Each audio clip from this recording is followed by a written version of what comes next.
People don't fear noise. They fear change they didn't authorize. There's a strange moment that happens when you stop talking the way you used to. Not the dramatic kind of silence that announces itself, but the quiet that arrives without explanation. The kind that doesn't beg to be noticed. That's when people start paying attention. Not because you said something impressive, but because something familiar disappeared. Here's a fact most people don't like admitting. Human beings rely on predictability more than honesty. We feel safe when we can guess someone's reactions, their timing, their emotional range. Studies in behavioral psychology show that when a predictable pattern suddenly stops, the brain flags it as a potential threat long before it labels it as curiosity. Translation: when you changed your rhythm, you didn't confuse people, you unsettled them. At first, they didn't take you seriously. They assumed you were tired, emotional, distracted, maybe going through a phase, because that's easier than accepting that you've shifted your position without filing a notice. Silence, after all, is often misread as weakness until it refuses to behave like one.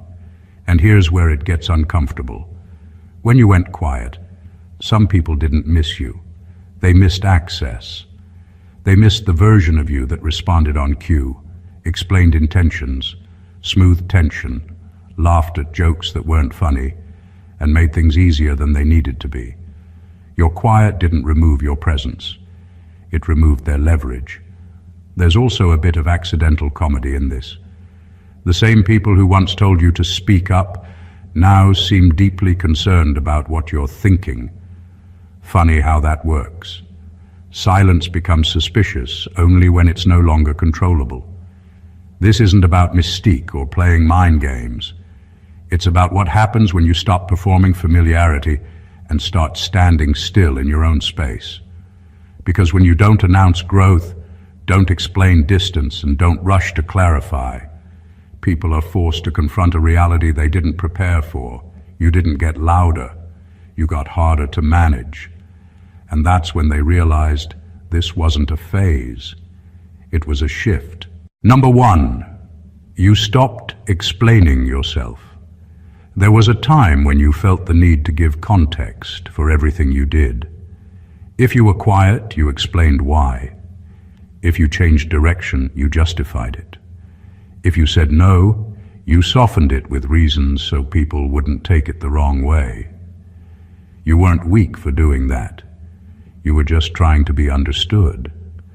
But over time, something shifted. You realized that explanations weren't bringing clarity. They were giving people permission to debate your life. When you stopped explaining yourself, it wasn't rebellion. It was exhaustion. You noticed that no matter how clearly you spoke, some people still heard what benefited them. Your words became evidence they could twist, analyze, or use to poke holes in your choices. So you pulled your explanations back, quietly, without an announcement.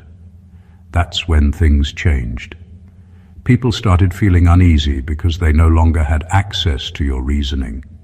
Before they could predict you, they knew if they questioned you long enough, you'd eventually open up and make them comfortable.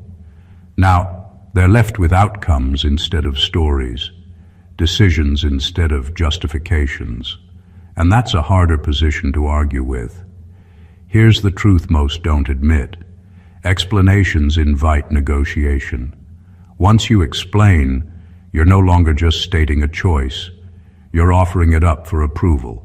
By stopping, you closed that door. You didn't become rude. You became final. Some people took it personally. They assumed your silence meant arrogance, secrecy, or distance. But what really bothered them was the loss of influence. They could no longer steer your decisions by questioning your motives or pretending concern. Your life stopped being a group discussion. And strangely, that's when respect crept in. Not the loud kind with compliments, but the quiet kind that shows up as caution. People thought twice before crossing lines. They chose their words more carefully. Because when someone doesn't explain themselves, it signals confidence. It says, I know why I'm here, even if you don't. You didn't owe anyone an explanation. You were just reminding them of that. Number 2, you no longer react on schedule. There was a time when your responses were predictable. Messages got replies quickly. Disrespect got immediate correction. Praise got instant appreciation. People knew your timing, and without realizing it, they began to rely on it. Your reactions became part of their routine. That's how access quietly turns into entitlement. Then you stopped reacting on schedule, not out of spite, not to play games. You simply stopped letting urgency bully you. You took time before responding, not because you were calculating, but because you were no longer available on demand. And that small shift caused a bigger disturbance than you expected. When someone is used to instant reactions, silence doesn't feel neutral. It feels like resistance. Your pause interrupted their sense of importance. It forced them to sit with their words, their tone, their behavior, without immediate feedback to guide or soothe them. That waiting period made people replay what they said, second-guess how it landed, and wonder if they overstepped. That's power most people don't realize they gave away until it's gone. You also stopped rewarding bad timing. You no longer responded while angry just to clear the air. You didn't rush to fix misunderstandings the moment they appeared. You let moments breathe, and in doing so, you protected yourself from saying things you'd have to walk back later. Some people read this as distance, others read it as confidence. The difference depended on how much control they thought they had before. Those who benefited from your quick reactions felt unsettled. Those who respected you adjusted. Here's the uncomfortable truth. Reacting fast keeps relationships moving, but it also keeps them shallow. Slowing down forces depth. It reveals intention. It shows who expects access and who earns it. Your delayed response didn't mean you cared less. It meant you cared enough to choose when and how you engaged. You stopped letting other people set the emotional pace of your life. And once people realized your time and attention were no longer automatic, they started treating both with more care. Because nothing changes behavior faster than uncertainty paired with self-control. Number 3, you removed emotional access without announcement. You didn't storm out. You didn't make dramatic declarations. You didn't post cryptic messages online to make them notice. You simply stopped offering the easy access to your feelings that they had taken for granted. You removed the emotional shortcut they relied on, and the absence hit harder than anything you could have said. For a long time, people were accustomed to dipping into your emotional world whenever they wanted. They knew how to push buttons, what tone would get you to open up, and which vulnerabilities were theirs for the taking. Your openness became a tool, not a gift, and when you quietly reclaimed it, they didn't just notice, they panicked. Humans are wired to fear what they can't read, and suddenly your inner world was no longer theirs to decipher. This wasn't about punishment. It was about boundaries they refused to acknowledge. Every time you used to explain, justify, or comfort, you were giving them a map to your inner workings. When you withdrew, the map disappeared. The silence wasn't emptiness, it was clarity. They had to face you without shortcuts, without cues, and without the safety net of access. And the reactions were telling. Some tried to push harder, poke through the quiet, or manipulate your return. Others suddenly treated their words and actions with caution, realizing they no longer had the automatic emotional cushioning. That shift is subtle but seismic. The power balance changes when people can't rely on the easy version of you. Your quiet wasn't cold. It was intentional. You didn't remove yourself entirely.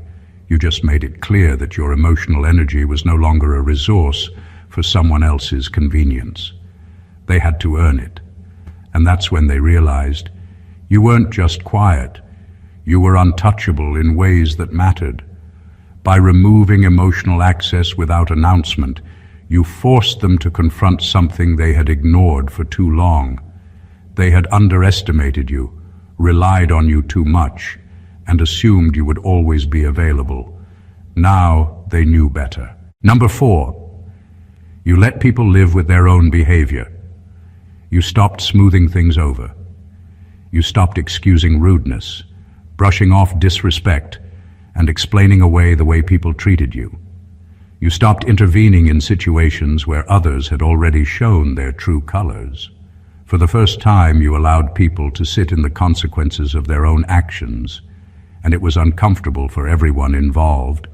Before, you often carried the weight of their mistakes. You clarified misunderstandings, took the blame they tried to pass on, and made excuses for behavior that didn't deserve one.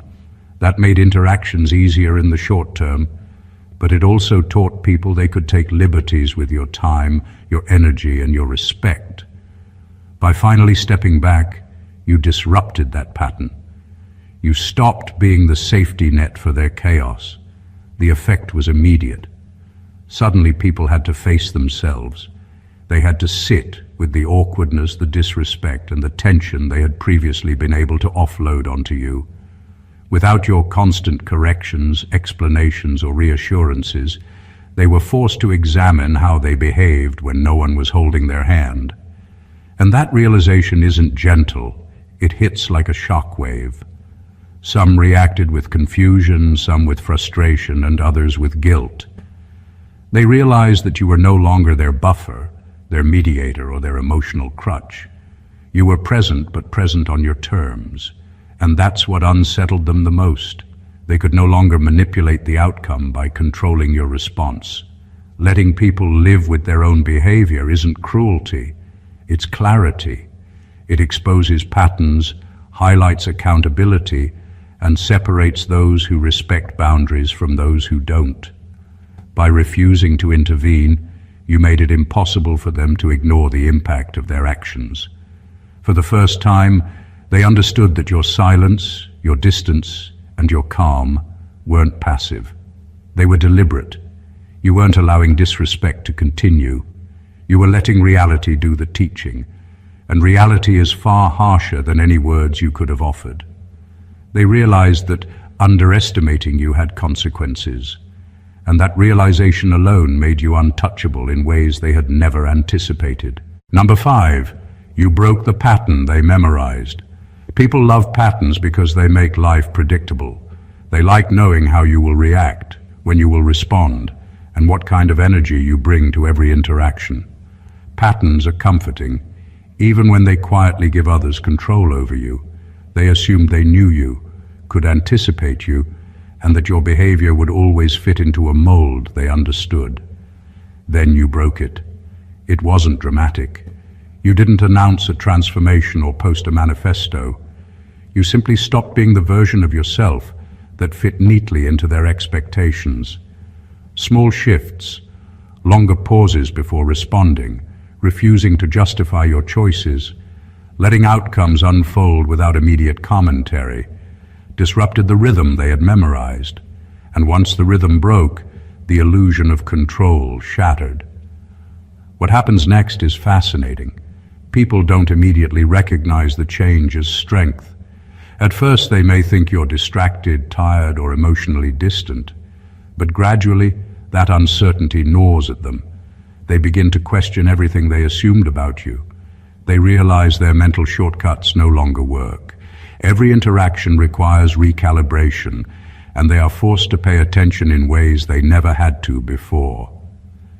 Breaking the pattern doesn't just unsettle people, it shifts power.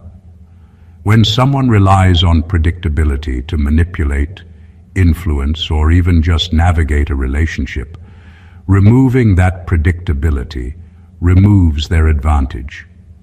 Suddenly, they have to approach you on your terms, not the terms they've grown comfortable with. That makes them cautious, deliberate, and sometimes even fearful. And here's the beauty of it. Breaking the pattern doesn't require aggression or confrontation. It requires consistency, patience, and refusal to conform. The quiet, subtle refusal to be readable is far more effective than any argument or spectacle.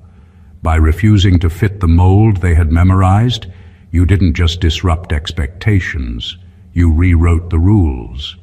People realized they were dealing with someone who couldn't be anticipated, manipulated, or underestimated. That realization isn't just surprising, it's transformative. And that's when they start seeing you differently, finally understanding that your quiet isn't absence, it's power in motion. Number 6, you no longer perform understanding. For a long time, you carried the weight of other people's emotions.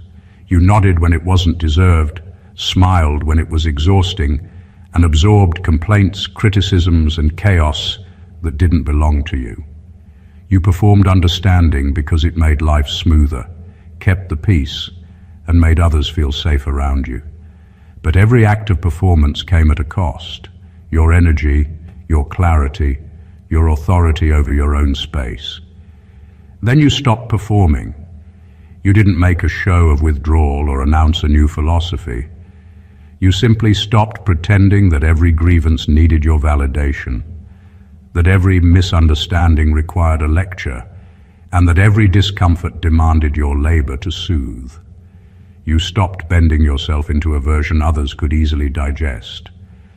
That shift, subtle as it may have seemed, was seismic to those who had grown accustomed to taking your emotional labor for granted. People immediately noticed it. It's unnerving to realize that the person who once explained, justified, and absorbed is now watching without comment, listening without intervention, and choosing when to engage instead of automatically soothing. Suddenly, they're confronted with the raw consequences of their own words and actions, without the safety net of your patience or explanation. The illusion that they could rely on your understanding, that they could manipulate your empathy to smooth over their own behavior, crumbles. And here's the real impact. Once you stop performing understanding, you reclaim a level of authority over your presence that people often don't anticipate. You're no longer a tool for their comfort. You're a participant in your own life, not a character in theirs. That forces them to reflect, adjust, and respect boundaries they previously ignored. Your silence isn't cold, it's selective. Your attention isn't absent, it's intentional. By refusing to perform understanding, you aren't withdrawing from the world.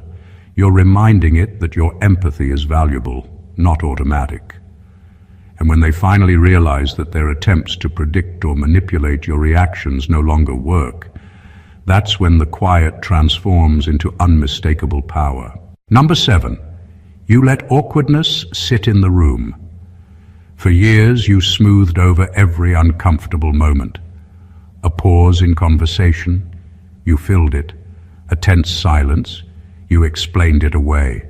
Someone said something careless, you laughed it off. You took on the responsibility of keeping interactions easy, predictable, and safe, even when it cost you energy and authenticity. People relied on you to perform comfort, to bridge gaps, and to make life feel lighter. Then you stopped. You let awkwardness exist. You stopped rushing to rescue conversations, stopped apologizing for things that weren't your fault, and stopped cushioning the consequences of other people's behavior. Silence stretched longer. Pauses became noticeable, and the tension that used to be invisible was suddenly unavoidable. You didn't make a scene, but by refusing to erase discomfort, you made people notice something they'd been ignoring, themselves. The impact was immediate and telling. Some people fidgeted. Others tried to talk over the discomfort, to reclaim the rhythm they were used to. A few even attempted to explain themselves unnecessarily, as if their words alone could smooth the space you were deliberately leaving intact. And there you were, steady, calm, unmoved, letting reality, your reality, exist without interference. This is where power quietly asserts itself. By allowing awkwardness, you forced others to confront moments they previously relied on you to fix. They realized they could no longer manipulate the flow or tone of interactions by expecting your intervention. They had to navigate the tension themselves, and that uncertainty made them cautious, attentive, and even a little intimidated. There's no aggression here, no need for dramatics. Simply refusing to perform comfort or erase friction is enough to reset how people perceive you. You become someone who is present on their terms, not on others' expectations. And when they finally recognize that you aren't smoothing over life for their convenience anymore, they start treating your space, your time, and your attention differently. Letting awkwardness sit is quiet, unspoken, and highly effective. It reveals character, tests patience, and, most importantly, signals that you are no longer available to be managed. That is the kind of power that leaves people unsettled, aware, and ultimately respectful. Number 8, you made your absence more structured than your presence. Before, your presence was predictable. People knew when they could reach you, when you would respond, and what kind of energy you would bring. Your availability, your attention, your reactions. They were all part of a rhythm that others had memorized. They relied on it, often without realizing it, and that reliance quietly gave them influence over your time, your energy, and even your decisions. Then you changed the game. You didn't vanish completely. You didn't abandon responsibilities or cut ties. Instead, you structured your absence with purpose. You decided when and how you would show up. Your attention was no longer automatic. It became deliberate. And that shift, subtle though it may have seemed, disrupted the entire dynamic. People started noticing because they could no longer take your availability for granted. Suddenly, reaching you required timing, patience, and respect. That gap, carefully maintained, made them feel the weight of your presence in a way that your constant availability never had. Absence, when structured, isn't emptiness, it's influence. It forces people to pause, reflect, and recognize your value. When your presence is predictable, it becomes background noise. But when your absence is intentional, it creates tension, anticipation, and respect. People begin to measure their words, their actions, and even their expectations, because they realize you are no longer a resource to be consumed at will. The brilliance of this strategy is in its quietness. You don't announce it. You don't make it a spectacle. You simply calibrate your involvement, letting your absence speak louder than any words ever could. And the result is immediate. Those who once assumed control over your attention now find themselves adjusting, recalculating, and respecting boundaries they previously ignored. By making your absence more structured than your presence, you flipped the script entirely. You showed that your attention is valuable, that your time is yours, and that your energy is not a commodity. And that realization is far more powerful than any confrontation, any speech, or any explanation could ever be. People finally understood. They weren't just missing you. They were reckoning with the fact that you were no longer to be managed. Number 9, you stopped correcting their version of you. For a long time, you felt compelled to make sure people got you. If they misunderstood your intentions, you explained. If they twisted your words, you clarified. If they assumed things about your motives, you corrected them. You spent energy shaping their perception, smoothing the edges of their assumptions, and polishing the version of yourself they held in their minds. It was exhausting, but you did it because you wanted to be understood, or at least because you thought it mattered. Then you stopped. You stopped policing their thoughts, stopping their misinterpretations, or chasing after approval. You stopped bending yourself to fix their flawed perception. You didn't make a show of it. You didn't argue. You simply let their version of you exist, unchallenged. And the effect was immediate and striking. People who had taken your explanations for granted began noticing the difference. They realized they no longer had a say in defining you. This change is subtle but devastatingly powerful. When you stop correcting, people are forced to wrestle with the reality of you on their own. Misunderstandings can linger, assumptions can fester, and suddenly they're facing a version of you that isn't negotiable. You become something they can't fully control, a presence that doesn't conform to the narrative they prefer. Some people panic. They try harder to convince themselves of their version of you, to reconcile the gap between perception and reality. Others step back, cautious, because they realize the rules have changed. You no longer exist to be interpreted. You exist to be present. By refusing to correct their version of you, you reclaim ownership of your identity. You signal that you are not here to perform, justify, or negotiate your existence. Your energy is no longer available to mend the errors in their thinking, and that quiet refusal has a weight far greater than any confrontation ever could. When they finally recognize it, the realization hits harder than words. You are no longer their version of you. You are simply you, and that alone changes everything. Number 10. You didn't chase closure. For years, you felt the need to tie up every loose end, to explain every misstep, to give people the comfort of resolution, even when it wasn't yours to provide. You chased closure not because you needed it, but because others expected it. Arguments were ended, misunderstandings were smoothed, and endings were packaged neatly so that everyone else could move on without discomfort. You carried the weight of finality for people who weren't willing to do the work themselves. Then you stopped. You didn't force a conversation to make things clear. You didn't explain yourself, justify actions, or plead for understanding. You let things sit. You allowed moments to breathe, outcomes to unfold, and people to sit with the consequences of their choices. And that, more than anything, unsettled them. Humans aren't used to loose ends. They crave closure like a safety net. When it doesn't arrive, they panic, overthink, and sometimes even confront the truth about themselves in ways they would have avoided if you had rushed to fix it. By refusing to chase closure, you force people to reckon with uncertainty. They couldn't rely on you to soften the blow of their mistakes or to make endings convenient. They had to face your decisions, your boundaries, and your silence without expecting commentary or apology.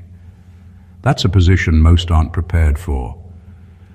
This isn't about being cold or indifferent. It's about refusing to grant people a comfort they don't deserve. It's about letting the natural consequences of behavior play out without interference. And in doing so, you create a kind of power that is quiet but undeniable. People start to realize that you operate on your own terms, not theirs. When you don't chase closure, you reveal something most people don't expect, that life isn't about satisfying everyone else's need for reassurance. Your silence becomes a statement. Your inaction becomes a lesson.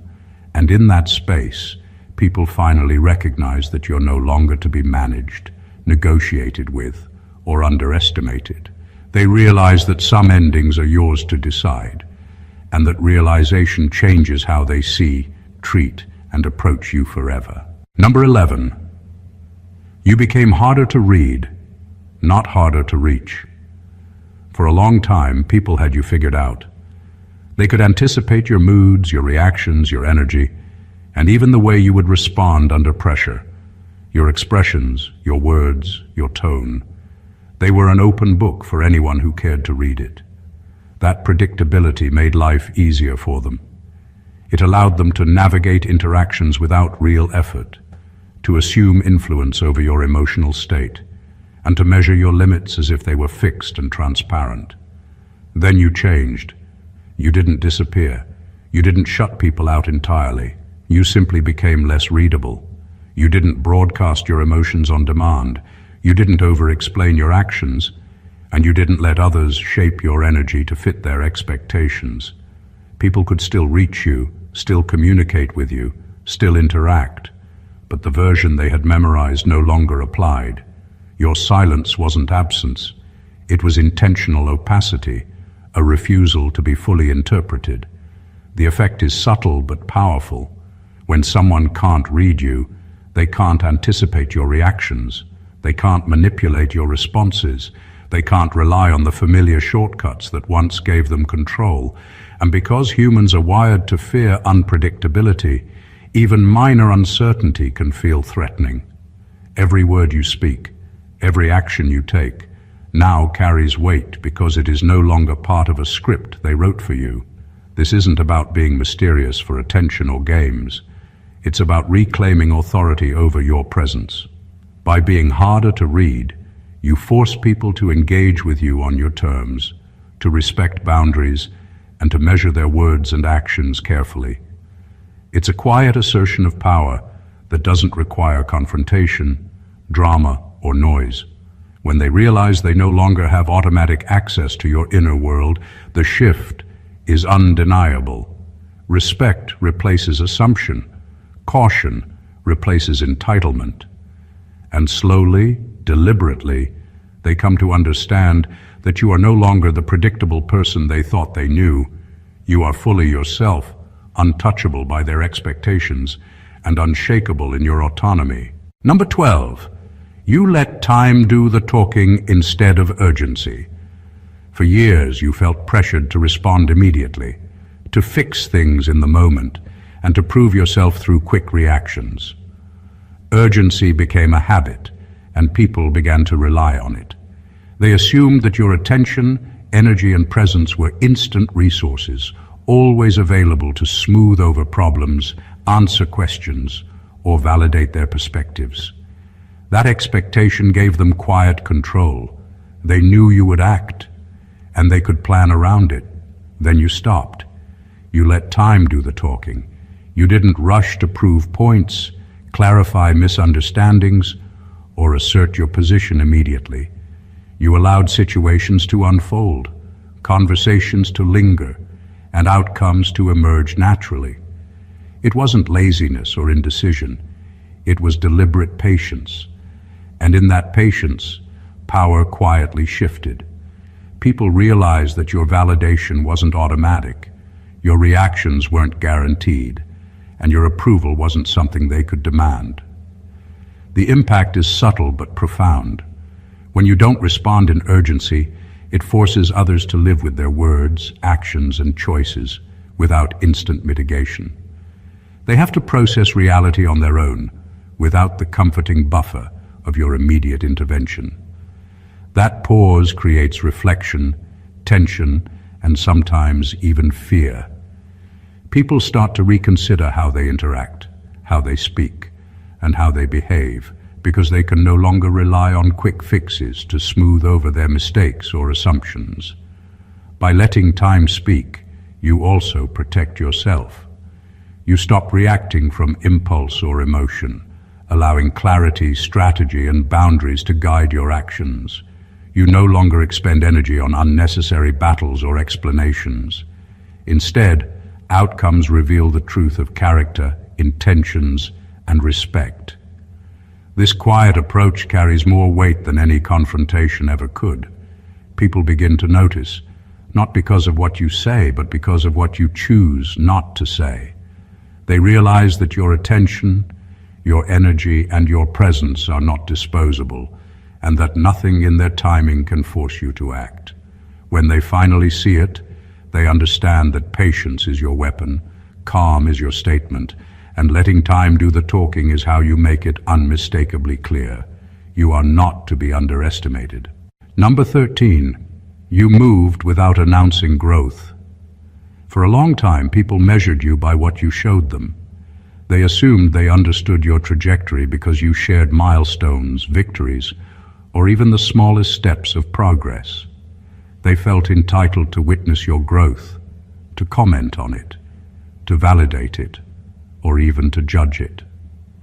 Your evolution became a performance for their comfort, a spectacle for their perception, and knowingly or not, they used it to gauge their own influence over you. Then you changed. You moved forward without announcing it. You didn't post updates, explain your progress, or signal your achievements. You didn't feel the need to showcase that you were advancing, learning, or becoming stronger. You simply acted, and the results spoke quietly but unmistakably. This silent growth caught people off guard. They realized that while they were busy analyzing, doubting, or assuming, life was happening around them, and you were not waiting for their recognition to move forward. This is the subtle power of unannounced growth. It removes their ability to manipulate perception. When you no longer inform others about your progress, you stop playing into their expectations, their judgments, and their need to compare. Your evolution becomes uncontestable, inevitable, and undeniable. People can't debate it because it doesn't need explanation. It exists, it happens, and it forces them to catch up or accept that they are witnessing change they can't influence. Moving silently also shifts how they perceive your energy. You are no longer performing for approval or understanding. You are operating from authenticity and self-determination. That realization is disorienting for those who assumed they had insight into your life. It subtly rewires their expectations, making them cautious, reflective, and ultimately respectful. By refusing to announce growth, you demonstrate that real change doesn't seek validation. It doesn't need applause. It simply reshapes your life, your path, and your boundaries. And when people notice the transformation, they realize too late that you were never performing for them. You were building, evolving, and becoming someone they underestimated. That is the quiet shock of true power. Number 14. You didn't return the same person. People are often comfortable with repetition. They expect consistency in ways that benefit them, predictable moods, familiar reactions, and behaviors they've learned to navigate. They assume that even if you change, the core version of you will remain recognizable, malleable, and manageable. They think that the quiet, the distance, or the subtle shifts are temporary, and that eventually you will return to the version they know, the version they can influence, the version they can predict. Then you didn't. You came back, but you weren't the same person they had memorized. Your tone was clearer, your boundaries sharper, and your presence more intentional. The patience, silence, and distance you cultivated weren't empty. They were recalibration. You had grown, evolved, and changed in ways that were visible not through words or announcements, but through the weight and clarity of your energy. People immediately noticed. Not everyone welcomed it. Some were unsettled, some intimidated, and some quietly panicked because they realized that their assumptions, expectations, and influence no longer applied. This is where quiet power becomes undeniable. Change doesn't have to be loud to be shocking. By simply returning as a refined, more decisive version of yourself, you made it clear that your life is yours to shape, and that you are no longer accountable to the perception, approval, or control of others. They can no longer predict your reactions, manipulate your choices, or lean on the version of you they once knew. The brilliance lies in subtlety. You didn't need to announce transformation, demand respect, or prove strength. Your presence, slightly altered, was enough to shift the dynamic completely. They had to face the reality that the person they thought they knew no longer existed, and that the person before them now moved with intention, clarity, and autonomy. Returning as someone new isn't just growth, it's a declaration. It says without words that you've evolved beyond expectation, that you no longer perform for others, and that you are no longer to be underestimated. And that realization, more than anything else, commands respect. When you've been quiet for a while, it's easy for others to assume you've softened, retreated, or even weakened. But the truth is far more powerful. Every pause, every delay, every refusal to explain, perform, or rush. These are not signs of absence. They are signals of transformation. You've stopped giving people the scripts they relied on, the shortcuts they took for granted, and the control they quietly assumed over your energy and attention. By letting silence speak, letting time unfold, and moving without announcement, you've shifted the dynamic in ways that are impossible to ignore.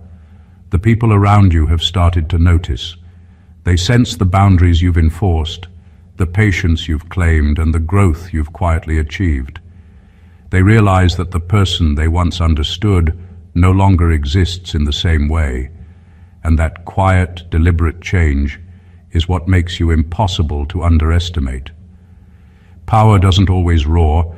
It often whispers, waits, and transforms quietly, leaving the world to catch up.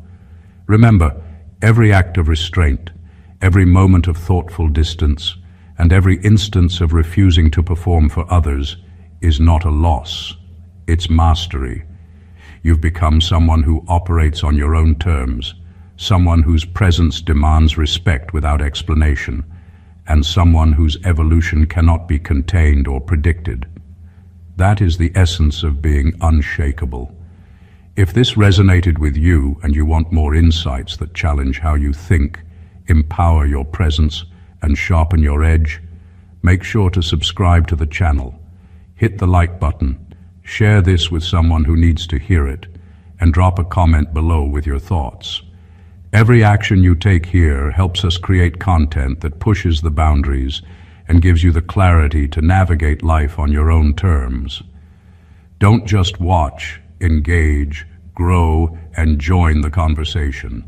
Merry Christmas, and stay blessed always.